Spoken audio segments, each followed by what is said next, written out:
வணக்கம் நண்பர்களே, நான் உங்கள் நிலா. நிலா பெனா நாவல்கள் யூடியூப் தளத்திற்கு உங்களை வரவேற்கிறேன். எழுத்து வடிவில் உங்களின் அமோக வரவேற்பை பெற்ற அவன் அனலோ இவள் பனியோ கதையின் ஒலி வடிவ பதிப்பை இங்கு கேட்கலாம். அவன் அனலோ இவள் பனியோ பகுதி 1. சென்னையில் நேற்று முதல் பெய்து வரும் கனமழை காரணமாக இன்று பள்ளி கல்லூரிகளுக்கு விடுமுறை அளிக்கப்படுகிறது. தொலைக்காட்சியில் வாரத்தின் முதல் வேலை நாள் திங்கட்கிழமை பள்ளி மற்றும் கல்லூரி மாணவர்கள் பலர் இந்த செய்திக்காக தொலைக்காட்சி முன் தவம் கிடக்க, மேலும் சிலர் இது நாங்கள் நேற்று யூகித்த செய்திதான் என்பது போல அந்த குளிரில் போர்வைக்குள் துயில் கொண்டிருந்தனர்.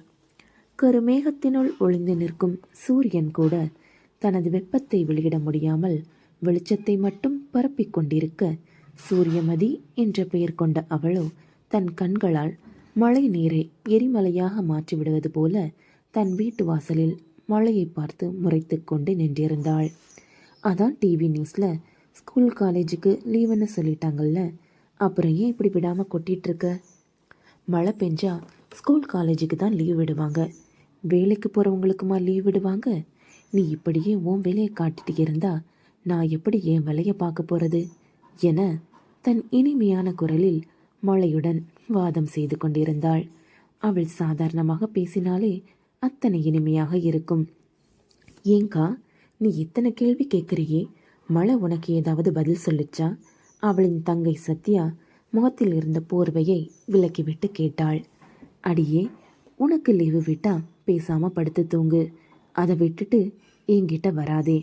கோபத்தில் அதட்டினாள் அவளை இந்த மழையில எப்படி வேலைக்கு போறதுன்னு கவலையில இருக்கா.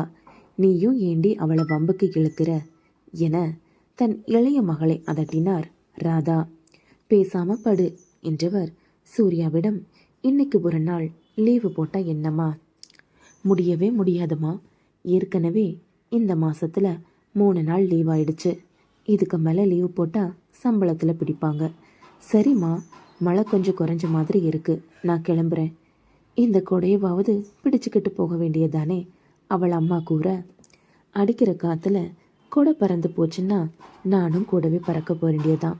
இந்த மழையில புடவையை வேற கட்டிக்கிட்டு கொடையையும் தூக்கிட்டு போனா அப்புறம் தண்ணில நீந்தி தான் போகணும் என்றவளின் மனக்கண்ணில் அவன் முகம் வந்து போக, ஐயோ, அதை நினைச்சாலே பயமாகிருக்கு.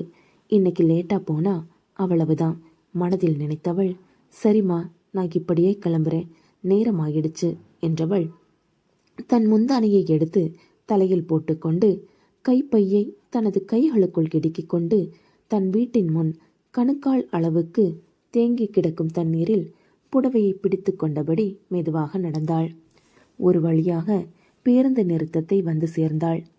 அன்று குறைந்த அளவில் பேருந்துகள் இயங்குவதால் வந்த சில பேருந்துகளும் கூட்டமாகவே வந்தது.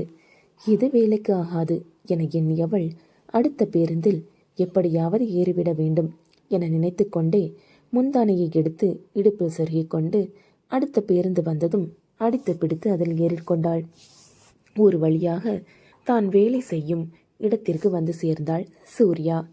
ஆதி ஜுவல்லர்ஸ் என்ற அந்த மிகப்பெரிய கட்டிடத்தின் முன் வந்து நின்றவள், இந்த மழை நேரத்தில் யார் வந்து நகை வாங்க போகிறாங்க?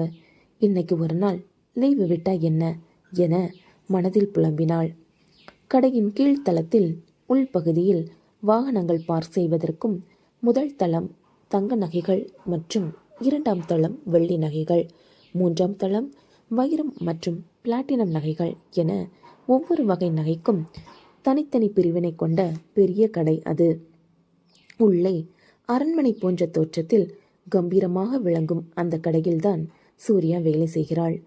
பெண்மைக்கு அழகு சேர்க்கும் புன்னகை, அந்த புன்னகையுடன் போட்டி போடும் பொன்னகை, அதற்கு உரித்தானவர்கள் தாங்கள்தான் என்பதைப் போலவே அந்த நகை நிறுவனத்தில் வேலை செய்யும் பெரும்பாலானோர் பெண்களே. அனைவருக்கும் ஒரே மாதிரியான நிறத்தில் சீருடை, பெண்களுக்கு வானநில நிறத்தில் புடவை மற்றும் அதற்கேற்ற வண்ணத்தில் காலர் வைத்த பிளவுஸ், ஆண்களுக்கும் அதே போன்று வெளிர் நிறத்தில் சட்டை மற்றும் அடர் கருநீல நிறத்தில் கால் சட்டை. மேலும் அனைவருக்கும் உடையின் மேல் பகுதியில் அவர்களுடைய பெயர் பொறிக்கப்பட்ட பட்டையும் அடையாள அட்டையும் வழங்கப்பட்டிருக்கும். தினமும் கைவிரல் அடையாளம் பதிக்கப்படும் இயந்திரத்தில் தங்களுடைய வருகையை பதிவு செய்ய வேண்டும். சூர்யா அங்கு பணியாளர்களுக்கு கைரேகை பதிவு செய்யும் இயந்திரத்தில் தனது கைவிரல் அடையாளத்தை பதித்துவிட்டு திரும்பவும் அவள் யாரை நினைத்து பயந்திருந்தாளோ அந்த நபர் அங்கு நின்றிருந்தான். அவனை நிமிர்ந்து பார்க்கவும் தயங்கி அப்படியே நின்றிருந்தாள். எவ்வளவு நேரம்தான் அப்படியே நிற்பது? நிமிர்ந்து அவனை பார்த்தாள். அவனும் அவளைதான் பார்த்து முறைத்து கொண்டிருந்தான். அது சார் வந்து மழை பஸ் என அவள் வார்த்தைகளை தட்டு தடுமாறி பேச அவள் அருகில் வந்து நின்றபடி ஐடி எங்கே என அவளிடம் அமைதியான குரலில் ஆனால் அழுத்தமாக கேட்டான். அதன் பிறகே தனது கைப்பையில் அவசர அவசரமாக தேடிய போது ஐடியை மறந்துவிட்டு வந்ததை நினைத்து தன்னைத்தானே நொந்தபடியே அவனை நிமிர்ந்து பார்த்தாள். அது சார் மழை என அவள் மீண்டும் ஆரம்பிக்க அவன் பார்த்த முறைப்பில் அமைதியானாள். அவன் வேறு எதுவும் கூறாமல் திரும்பி நடந்தான். ஒரு பெருமூச்சு விட்டவள் நல்ல வேளை இன்னைக்கு இதோட முடிஞ்சது என நினைத்து கொண்டிருக்க 4 அடி நடந்தவன் மீண்டும் அவளை திரும்பி பார்த்தான். ஐயோ, திரும்பவும் என்ன ஆச்சு என அவள் யோசிக்க அவன் தன்னை மேலும் கோபமாக பார்ப்பதை உணர்ந்தாள். உடனே அவள் தன்னைத்தானே குனிந்து பார்க்கவும் அப்பொழுதுதான் கவனித்தாள் தனது முந்தானையை இடுப்பில் சொருகிக் கொண்டு நிற்பதை. அதனை சரி செய்து கொண்டு மீண்டும் அவனை பார்க்க அவன் ஏற்கனவே சென்றிருந்தான். கடவுளே, 2 அடி அடிச்சாலும் வாங்கிக்கலாம், இப்படி கண்ணாலேயே வதம் பண்ற மாதிரி பார்த்தா என்னதான் பண்றது என தனக்குள்ளேயே புலம்பியவள் தன் இடத்திற்கு வந்தாள். அவள் புலம்பலுக்கு காரணமானவன். கதையின் முதல் பகுதி இத்துடன் முடிவடைகிறது. முதல் அத்தியாயம் உங்களுக்கு பிடித்திருந்தால் ஒரு லைக் செய்யவும். கதையின் அடுத்தடுத்த பகுதிகளை கேட்பதற்கு நிலா பெனா நாவல்கள் சேனலுக்கு சப்ஸ்கிரைப் செய்து கொள்ளுங்கள். நன்றி.